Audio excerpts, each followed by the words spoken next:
Hi friends, దేశ రాజకీయాలు ఎప్పుడు ఒకేలా ఉండవు. అలాగే దేశాధినేతలు కూడా ఒక్కలానే ఉండరు. కొందరు మాటలతో ఆకర్షిస్తూ పనులు చేస్తే కొందరు సైలెంట్గా పనులు చేస్తూ ఉంటారు. కొందరు పనులు చేస్తున్నట్టు నటిస్తారు. మరి ప్రస్తుత ప్రత్యక్ష రాజకీయాలను ఒకసారి పరిశీలిస్తే గనక ఎంత తేడా ఉందో మీకే తెలిసిపోతుంది. గడిచిన 20 ఏళ్లలో రాజకీయాల్లో ఏదైనా తేడా కనిపించిందని మీరు భావిస్తున్నారా? నిజమే, రాజకీయాల్లో చాలా తేడాలు, నేతల మధ్య కొన్ని వ్యత్యాసాలు కనిపిస్తూనే ఉన్నాయి. ఇక్కడ ఇద్దరు నేతల మధ్య తేడాలు తెలుసుకుందాం. ఒకవైపు మన మాజీ ప్రధాని మన్మోహన్ సింగ్ సైలెంట్గా పనిచేసుకుని వెళ్లిపోయారు. కానీ మరోవైపు ప్రస్తుత దేశ ప్రధాని నరేంద్ర మోదీ, ఆయన రూటే సపరేటు. ఎందుకంటే ఆయన తన మాటలతో ఆకట్టుకుంటారు. మోదీ మాటలు ఎంతో తీయగా, వినే కొద్దీ వినాలనిపించేలా ఉంటాయి. అందుకే దేశ ప్రజలంతా ఆయన మాట వినేందుకు తహతహలాడుతుంటారు. మన్మోహన్ సింగ్ 2004 నుంచి 2014 వరకు వరుసగా 2 సార్లు దేశ ప్రధానిగా పనిచేశారు. ఆయన దేశంలోని గొప్ప రాజకీయవేత్త మాత్రమే కాదు, అద్భుతమైన ఆర్థికవేత్తగా కూడా గుర్తింపు పొందారు. ఇక తర్వాత 2014 నుంచి ఇప్పటి వరకు మోదీ ప్రధానిగా కొనసాగుతున్నారు. అయితే వీళ్ల పదవీ కాలంలో దేశాన్ని అసలు ఏ ప్రధాని బాగు చేశారు, ప్రజలను ఎవరు బాగా పాలించారు అనేది ప్రశ్నగా చాలా మందిలో ఉంది. మరి ఈ ఇద్దరిలో ఎవరు బెస్ట్ అనే విషయం గురించి ఈ రోజు ఈ వీడియోలో మనం తెలుసుకుందాం. మరి ఈ వీడియోను ఎక్కడా స్కిప్ చేయకుండా మొత్తం ఎండ్ వరకు చూసేయండి. ముందుగా మన దేశ ఆర్థిక వ్యవస్థ గురించి మాట్లాడుకుందాం. మన్మోహన్ సింగ్ పాలనా కాలం నుంచి పరిస్థితిని సమీక్షించుకుంటూ వద్దాం. ఎందుకంటే 1991లో పివి నరసింహారావు దేశ ప్రధానిగా ఉన్నారు. ఆ టైంలో దేశ ఆర్థిక మంత్రిగా మన్మోహన్ సింగ్ చక్రం తిప్పారు. అలా దేశ ఆర్థిక వ్యవస్థలో భారీ మార్పులకు కారణమయ్యారు మన్మోహన్ సింగ్. అప్పట్లో భారతదేశం ఎదుర్కొంటున్న భారీ సంక్షోభం నుంచి కాపాడింది ఆయనే. మన 13వ ప్రధానమంత్రి అయిన డాక్టర్ మన్మోహన్ సింగ్ పదవీ కాలం 2004 నుండి 2014 వరకు నిరాఘాటంగా సాగింది. అయితే మన్మోహన్ సింగ్ బ్రిటన్లోని కేంబ్రిడ్జ్ యూనివర్సిటీ నుంచి ఫస్ట్ క్లాస్లో ఎకనామిక్స్ డిగ్రీ పాస్ అయ్యారు. ఆర్థిక శాస్త్రం మీద ఆయనకు చాలా పట్టు కూడా ఉండేది. దీని కారణంగానే మన్మోహన్ సింగ్ ఆర్థిక శాఖను సంస్కరించే నైపుణ్యం ఉన్న ప్రధానిగా పేరు తెచ్చుకున్నారు. అందుకే అతను ప్రధానమంత్రి అయిన వెంటనే మొదట దేశ ఆర్థిక వ్యవస్థపై దృష్టి పెట్టి దేశ స్వరూపాన్నే మార్చేశారు. అనేక రంగాలను ఆయన సంస్కరించారు. అంతేకాదు, విదేశీ పెట్టుబడులను ఆకర్షించే దిశగా కృషి చేశారు. పారిశ్రామికవాదాన్ని బాగా ప్రోత్సహించారు మన్మోహన్ సింగ్. మొదటగా పన్ను వ్యవస్థలో మార్పులు తెచ్చారు. అమ్మకపు పన్నును తొలగించి విలువ ఆధారిత పన్నును ప్రవేశపెట్టారాయన. ఇది మాత్రమే కాదు, ఆయన వ్యాపారాలపై, పరిశ్రమలపై పన్ను ఒత్తిడిని తగ్గించేందుకు ఎంతో కృషి చేశారు. సేవా పన్ను విధానాన్ని ప్రారంభించారు మన్మోహన్ సింగ్. తర్వాత NREGA అంటే Mahatma Gandhi national rural guarantee act పథకాన్ని తన హయాంలో అంటే 2006లో ప్రవేశపెట్టారు. దీనికోసం ప్రత్యేక ఆర్థిక మండలిని కూడా సృష్టించిన ఘనతను ఆయన దక్కించుకున్నారు. దీని కారణంగా భారతదేశ జీడీపీ వృద్ధి 8 నుంచి 9% చేరుకుంది. ఆ టైంలో ప్రపంచంలో అత్యధిక వేగంగా అభివృద్ధి చెందుతున్న ఆర్థిక వ్యవస్థగా మన దేశం 2వ స్థానంలో నిలబడింది. మన్మోహన్ సింగ్ చేసిన సంస్కరణలివి.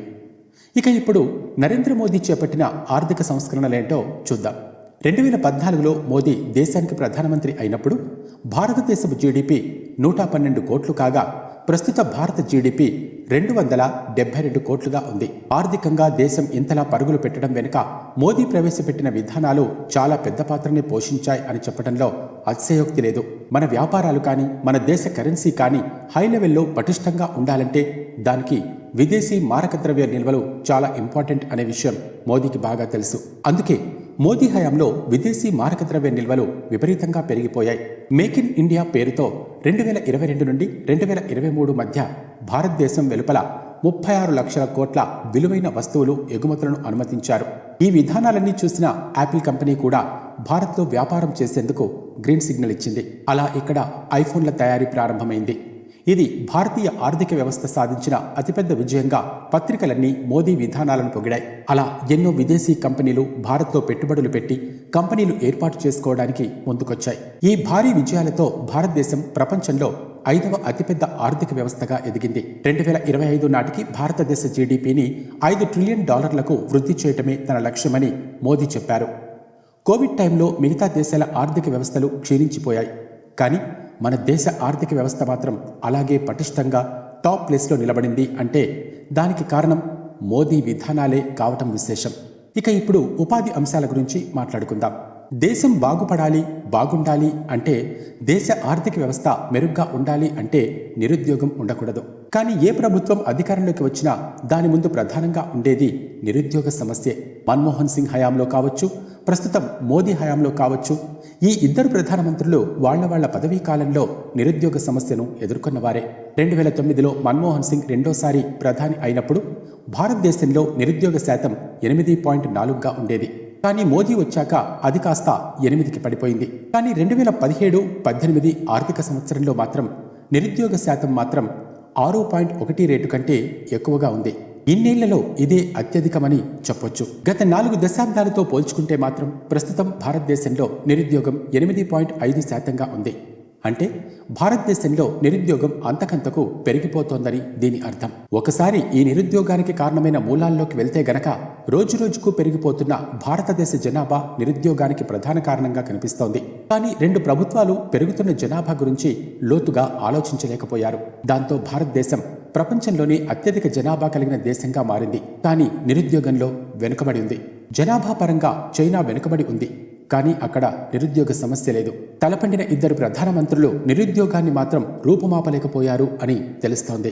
ఇక ఇప్పుడు దేశానికి వెన్నెముక అని మనమంతా చెప్పుకునే వ్యవసాయం విషయానికి వద్దాం. ఈ ఇద్దరు నేతలు మాత్రం వ్యవసాయ రంగం అభివృద్ధికి ఎంతో కృషి చేశారు. డాక్టర్ మన్మోహన్ సింగ్ అధికారంలోకి వచ్చిన వెంటనే రైతు రుణాలను మాఫీ చేశారు. అలాగే ఆహార భద్రతా బిల్లును కూడా ప్రవేశపెట్టారు. ఆహార భద్రతా బిల్లు వల్ల ఉపయోగం ఏమిటి అంటే, జనాభాలో 3/2 మందికి ధాన్యం చౌక ధరకే లభిస్తుందన్నమాట. ఈ పథకం కింద దేశంలోని 65% మంది ప్రజలు ప్రయోజనం పొందారు. ఇక ఈ విషయం నిజంగా గర్వించదగ్గదే కదా. ఈ బిల్లు కారణంగా 75% మంది గ్రామీణ ప్రజానీకం లబ్ధి పొందారు. ఇక ఇదే బిల్లు కారణంగా పట్టణ ప్రాంతాల్లో 50% మంది ప్రజలు లాభం పొందారు. ఇక వ్యవసాయ రంగానికి సంబంధించిన విషయంలో మోదీ గురించి మాట్లాడుకుందాం. వ్యవసాయ రంగ అభివృద్ధికి మోదీ ప్రభుత్వం ఎంతో కృషి చేసింది. సోలార్ ప్యానెల్ పథకం, పాల ఉత్పత్తిలో వృద్ధి, నీలి విప్లవం అంటే మత్స్య సంపద పెరిగేలా, తీపి విప్లవం అంటే తేనెటీగల పెంపకం వంటి వాటి మీద మోదీ దృష్టి పెట్టారు. 2022-23లో వ్యవసాయ బడ్జెట్ను పరిశీలిస్తే 5.6% వృద్ధి రేటుతో దూసుకుపోతోంది. దీంతో పాటు మోదీ ప్రభుత్వం 3 కొత్త రైతు చట్టాలను కూడా తీసుకొచ్చింది. ఇందులో రైతులు తమ పంటలను ఎక్కడైనా ఎలాంటి పరిమితి లేకుండా అమ్ముకునే అవకాశాన్ని కల్పించింది. రైతులు పండించిన పంటలకు పరిహారం చెల్లించాల్సిన అవసరం లేదు అని చెప్పింది. 3వ నిబంధన ప్రకారం పంట నిల్వ పరిమితిని తొలగించాలని చెప్పారు. అయితే రైతుల నిరసన తర్వాత ఈ బిల్లును వెనక్కి తీసుకున్నారు. దీన్ని బట్టి వ్యవసాయ రంగ విధానాలతో రైతులను సంతోషపెట్టలేకపోయారు. ఇక మనం ఇప్పుడు ఇండియన్ ఫారెన్ పాలసీ అంటే విదేశీ సంబంధాల గురించి మాట్లాడుకుందాం. ఒక దేశం ఇతర దేశాలతో సంబంధాలను ఏర్పరచుకుని తమ దేశ ప్రయత్నాలు నెరవేర్చుకోవటం అన్నమాట. మన్మోహన్ సింగ్ హయాంలో మాత్రం ఈ విదేశీ సంబంధాల విషయంపై పెద్దగా దృష్టి పెట్టలేదు. కానీ మోదీ మాత్రం ఈ విషయంలో ఒక అడుగు ముందే ఉన్నారని చెప్పొచ్చు. విదేశాలతో మన సంబంధాలు మెరుగుపడ్డాయి. ఇతర దేశాల నుండి కూడా మనకు అన్ని రకాల మద్దతు లభిస్తోంది. మోదీ విదేశాంగ విధానం యొక్క రిజల్ట్స్ ఏంటో మనం ప్రత్యక్షంగా చూస్తూ ఉన్నాం కదా. విదేశీ నేతలు మన దేశానికి రావటం, పలు కార్యక్రమాల్లో పాల్గొనటం, అలాగే మోదీ కూడా విదేశాలు వెళ్లి అక్కడి కార్యక్రమాల్లో పాల్గొనటం మనం చూశాం. దీని కారణంగా దేశంలో వ్యాపార లావాదేవీలు పెరుగుతాయి. అలా పెరిగితే గనక దేశ ఆర్థిక వ్యవస్థ బలపడుతుంది. చూశారా, ఈ 20 ఏళ్లలో కాంగ్రెస్ ప్రధానిగా మన్మోహన్ సింగ్, బీజేపీ ప్రధానిగా మోదీ చేసిన సంస్కరణలు, వాటి వెనుక ఉన్న హిస్టరీ, మరి ఎవరి కాలంలో ఎవరు గొప్పగా వ్యవహరించారో కింద కామెంట్ సెక్షన్లో తెలియచేయండి. ఈ వీడియో మీకు నచ్చిందని అనుకుంటున్నాం. Thanks for watching.